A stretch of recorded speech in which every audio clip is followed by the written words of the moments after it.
ಇವತ್ತಿನ ಈ ವಿಡಿಯೋದಲ್ಲಿ ಸಿಂಪಲ್ ಆಗಿ ಒಂದು ರೆಸಿಪಿನ ಮಾಡಿ ತೋರಿಸ್ತಾ ಇದ್ದೀನಿ. ಬಾಳೆಹಣ್ಣಿನಿಂದ ಮಾಡುವಂತಹ ಈ ರೆಸಿಪಿಯನ್ನು ಈವ್ನಿಂಗ್ ಸ್ನ್ಯಾಕ್ಸ್ ಥರನೂ ಮಾಡ್ಕೊಳ್ಬೋದು. ಮಕ್ಕಳಿಗೆ ಇಷ್ಟವಾಗುವಂತಹ ಈ ರೆಸಿಪಿಯನ್ನು ಬಹಳ ಕಡಿಮೆ ಸಾಮಗ್ರಿಗಳಿಂದ ಮಾಡಿ ತೋರಿಸ್ತಾ ಇದ್ದೀನಿ. ಬನ್ನಿ ಹಾಗಾದರೆ ಈ ರೆಸಿಪಿಯನ್ನು ಹೇಗೆ ಮಾಡೋದು ಹಾಗೆ ಏನೆಲ್ಲ ಸಾಮಗ್ರಿಗಳು ಬೇಕಾಗುತ್ತೆ ಅಂತ ನೋಡ್ಕೊಂಡು ಬರೋಣ. ಹಲೋ ಫ್ರೆಂಡ್ಸ್, ನಮಸ್ತೆ. ಶ್ರೀ ಮ್ಯಾಜಿಕ್ ಕಿಚನ್ಗೆ ಸುಸ್ವಾಗತ. ನಾನಿಲ್ಲಿ 4 ಚಿಕ್ಕ ಗಾತ್ರದ ಬಾಳೆಹಣ್ಣನ್ನು ತೊಗೊಂಡಿದ್ದೀನಿ. ಇದರದ್ದು ಸಿಪ್ಪೆ ತೆಗೆದು ಇಟ್ಕೊಳ್ತಾ ಇದ್ದೀನಿ. ದೊಡ್ಡ ಗಾತ್ರದ ಬಾಳೆಹಣ್ಣಾದರೆ 2 ಬಾಳೆಹಣ್ಣು ತೊಗೊಳ್ಳಿ. ಈ ಬಾಳೆಹಣ್ಣನ್ನು ನಾನು ಚಿಕ್ಕದಾಗಿ ಕಟ್ ಮಾಡಿಕೊಂಡು ಒಂದು ಮಿಕ್ಸಿ ಜಾರಿಗೆ ಸೇರಿಸ್ಕೊಳ್ತಾ ಇದ್ದೀನಿ. ಆದಷ್ಟು ಚಿಕ್ಕದಾಗಿ ಕಟ್ ಮಾಡ್ಕೊಂಡು ಹಾಕ್ಕೊಳ್ಳಿ. 4 ಬಾಳೆಹಣ್ಣು ಹಾಕ್ಕೊಂಡಿದ್ದೀನಿ. ಹಾಗೆ ಇದಕ್ಕೆ 2 ರೂಪಾಯಿ ಪ್ಯಾಕೆಟ್ದು ಒಂದು ಕಾಫಿ ಪೌಡ್ರನ್ನು ಸೇರಿಸ್ಕೊಳ್ತಾ ಇದ್ದೀನಿ. ಸುಮಾರು 1 ಟೇಬಲ್ ಸ್ಪೂನ್ ಆಗೋಷ್ಟಿದೆ. ಹಾಗೆ 5 ರೂಪೀಸ್ದು ಒಂದು ಬೂಸ್ಟ್ ಪ್ಯಾಕೆಟನ್ನು ಕೂಡ ಸೇರಿಸ್ಕೊಳ್ತಾ ಇದ್ದೀನಿ. ಬೂಸ್ಟ್ ಪೌಡ್ರನ್ನು ಹಾಕ್ಕೊಂಡೆ. ಹಾಗೆ ಇದಕ್ಕೆ ಒಂದು ಏಲಕ್ಕಿಯನ್ನು ಸಿಪ್ಪೆ ತೆಗೆದು ಹಾಕ್ಕೊಳ್ತಾ ಇದ್ದೀನಿ. ಇದಕ್ಕೀಗ ನಾನು ಸುಮಾರು ಅರ್ಧ ಕಪ್ ಆಗೋಷ್ಟು ಸಕ್ಕರೆನ ಸೇರಿಸ್ಕೊಳ್ತಾ ಇದ್ದೀನಿ. ಇವಿಷ್ಟನ್ನು ನಾನು ಚೆನ್ನಾಗಿ ಗ್ರೈಂಡ್ ಮಾಡ್ಕೊಳ್ತಾ ಇದ್ದೀನಿ. ಆದಷ್ಟು ನಯವಾಗಿ ಗ್ರೈಂಡ್ ಮಾಡ್ಕೊಳ್ಬೇಕಾಗತ್ತೆ. ಬಾಳೆಹಣ್ಣೆಲ್ಲ ಹಾಗೆ ಇಡೀ ಇರಬಾರ್ದು, ಚೆನ್ನಾಗಿ ಗ್ರೈಂಡ್ ಆಗಿರಬೇಕು. ಇದಕ್ಕೀಗ ನಾನು ಸುಮಾರು 1/4 ಕಪ್ ಆಗೋಷ್ಟು ಎಣ್ಣೆನ ಹಾಕ್ಕೊಳ್ತಾ ಇದ್ದೀನಿ. ಯಾವುದೇ ಕುಕ್ಕಿಂಗಲ್ಲೆಲ್ಲ ಹಾಕ್ಕೊಳ್ಬೋದು, ಆದರೆ ಸ್ಮೆಲ್ ಬರಬಾರ್ದು ಎಣ್ಣೆದು. ಆ ರೀತಿ ಎಣ್ಣೆನೂ ಸೇರಿಸ್ಕೊಳ್ಳಿ. 1/4 ಟೇಬಲ್ ಸ್ಪೂನ್ ಆಗೋಷ್ಟು ಉಪ್ಪನ್ನು ಸೇರಿಸ್ಕೊಂಡಿದ್ದೀನಿ. ಹಾಗೆ ಸುಮಾರು 1 ಕಪ್ ಆಗೋಷ್ಟು ಗೋಧಿ ಹಿಟ್ಟನ್ನು ಇದಕ್ಕೆ ಹಾಕ್ಕೊಳ್ತಾ ಇದ್ದೀನಿ. ಎಲ್ಲ ಮೆಷರ್ಮೆಂಟನ್ನು ನಾನು ಸೇಮ್ ಕಪ್ಪಲ್ಲಿ ಮಾಡ್ಕೊಂಡಿರೋದು. ನೋಡಿ, ಈ ಮಿಶ್ರಣಕ್ಕೀಗ ನಾನು ಸುಮಾರು ಅರ್ಧ ಕಪ್ ಆಗೋಷ್ಟು ಹಾಲನ್ನು ಹಾಕ್ಕೊಳ್ತಾ ಇದ್ದೀನಿ. ಹಾಲು ಬದಲಿಗೆ ನೀವು ನೀರನ್ನು ಕೂಡ ಸೇರಿಸ್ಕೊಳ್ಬೋದು.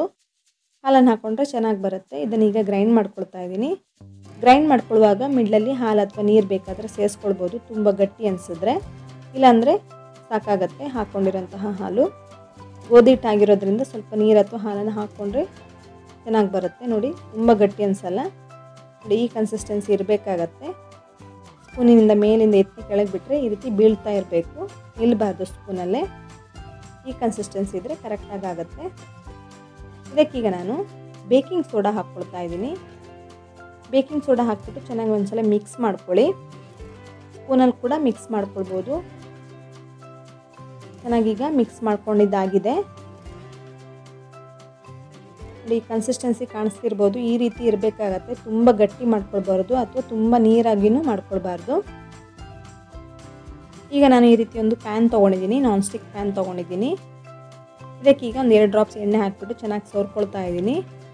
ಹಾಗೆ ಡೈರೆಕ್ಟಾಗಿಯೇ ಇದ್ರ ಮೇಲ್ಗಡೆ ನೀವು ರೆಡಿ ಮಾಡ್ಕೊಳ್ಳೋಂಥ ಮಿಶ್ರಣ ಹಾಕ್ಕೊಳ್ಬೋದು, ಅಥವಾ ಇದ್ರ ಮೇಲ್ಗಡೆ ಬಟರ್ ಪೇಪರನ್ನು ಕೂಡ ಇಟ್ಕೊಳ್ಬೋದು.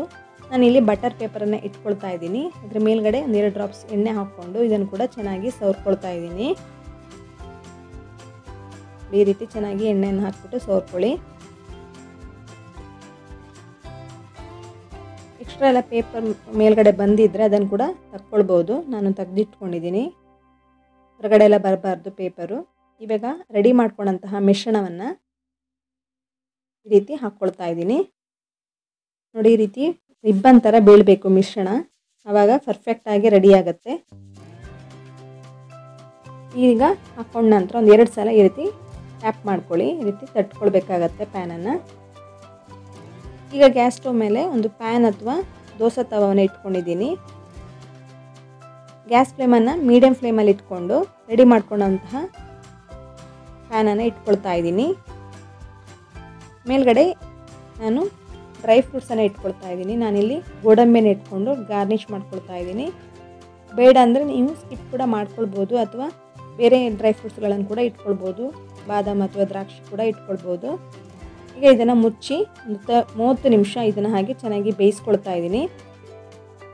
30ರಿಂದ 35 ನಿಮಿಷದ ತನಕ ಬೇಯಿಸ್ಕೊಳ್ಬೇಕಾಗತ್ತೆ. ಚೆನ್ನಾಗಿ ಬೇಯುತ್ತೆ ಆವಾಗಲೇ.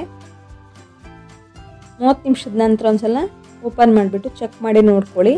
ಬೆಂದಿಲ್ಲ ಅಂದರೆ ಇನ್ನೊಂದು 10 ನಿಮಿಷ ಚೆನ್ನಾಗಿ ಬೇಯಿಸ್ಕೊಳ್ಬೇಕಾಗತ್ತೆ. ನೋಡಿ, ಈ ರೀತಿ ಟೂತ್ ಪಿಕ್ ಹಾಕಿಬಿಟ್ಟು ಚೆಕ್ ಮಾಡಿ ನೋಡ್ಕೊಳ್ಬೇಕು. ಟೂತ್ ಪಿಕ್ಕಿಗೆ ಅಂಟ್ಕೊಂಡ್ರೆ ಅದನ್ನು ಇನ್ನೂ ಸ್ವಲ್ಪ ಹೊತ್ತು ಬೇಯಿಸ್ಕೊಳ್ಳಿ. ಈಗ ಚೆನ್ನಾಗಿ ಬೆಂದ ನಂತರ ತಣ್ಣಗಾಗಿದೆ. ಈಗ ತಣ್ಣಗಾದನ್ನು ನಾನು ಈಗ ಕೆಳಗೆ ಇಳಿಸ್ಕೊಳ್ತಾ ಇದ್ದೀನಿ. ಕೆಳಗೆ ಇಳಿಸ್ಕೊಂಡು ಈ ರೀತಿ ಬಟರ್ ಪೇಪರನ್ನು ತೆಗಿತಾ ಇದ್ದೀನಿ. ನೋಡಿ, ಈ ರೀತಿ ಬಟರ್ ಪೇಪರನ್ನು ತೆಗೆದ್ಬಿಟ್ಟು ಇದನ್ನು ಸರ್ವ್ ಮಾಡ್ತಾ ಇದ್ದೀನಿ. ಕಟ್ ಮಾಡಿಬಿಟ್ಟು ನಿಮಗೆ ಯಾವ ಶೇಪಲ್ಲಿ ಬೇಕಾದರೂ ಕಟ್ ಮಾಡ್ಕೊಳ್ಬೋದು. ನಾನು ಈ ರೀತಿ ಟ್ರಯಾಂಗಲಲ್ಲಿ ಕಟ್ ಮಾಡ್ಕೊಳ್ತಾ ಇದ್ದೀನಿ. ತುಂಬ ಸಿಂಪಲ್ಲಾಗಿ ಬಹಳ ಕಡಿಮೆ ಸಾಮಗ್ರಿಗಳಲ್ಲಿ ರೆಡಿ ಮಾಡ್ಕೊಳ್ಳುವಂತಹ ರೆಸಿಪಿ ಇದು. ಈವ್ನಿಂಗ್ ಟೈಮಲ್ಲಿ ಇದನ್ನು ಮಾಡ್ಕೊಳ್ಬೋದು. ನಿಮಗೆ ಸೋಡಾ ಹಾಕೋದಕ್ಕೆ ಇಷ್ಟ ಇಲ್ಲ ಅಂದರೆ ಸ್ಕಿಪ್ ಕೂಡ ಮಾಡ್ಕೊಳ್ಬೋದು. ಆರೋಗ್ಯಕ್ಕೂ ಸಹ ತುಂಬ ಒಳ್ಳೆಯದು. ಗೋಧಿ ಹಿಟ್ಟು ಹಾಗೆ ಬಾಳೆಹಣ್ಣೆಲ್ಲ ಉಪಯೋಗಿಸಿರೋದ್ರಿಂದ ಮಕ್ಕಳಿಗಂತೂ ತುಂಬಾ ಇಷ್ಟ ಆಗುತ್ತೆ. ಒಂದ್ಸಲ ಇದನ್ನು ಟ್ರೈ ಮಾಡಿಬಿಟ್ಟು ನೋಡಿ ಹೇಗಿದೆ ಅಂತ ನನಗೆ ಕಮೆಂಟ್ ಮಾಡಿ ಹೇಳಿ. ಫ್ರೆಂಡ್ಸ್, ನೀವಿನ್ನು ಶ್ರೀ ಮ್ಯಾಜಿಕ್ ಕಿಚನನ್ನು ಸಬ್ಸ್ಕ್ರೈಬ್ ಆಗಿಲ್ಲ ಅಂದರೆ ಸಬ್ಸ್ಕ್ರೈಬ್ ಮಾಡ್ಕೊಳ್ಳಿ. ಹಾಗೆ ಪಕ್ಕದಲ್ಲಿರುವಂತಹ ಬೆಲ್ ಐಕನನ್ನು ಪ್ರೆಸ್ ಮಾಡಿ, ಲೈಕ್ ಮಾಡಿ, ಶೇರ್ ಮಾಡಿ, ಕಮೆಂಟ್ ಮಾಡಲಿಕ್ಕೆ ಮರಿಬೇಡಿ. ಧನ್ಯವಾದಗಳು.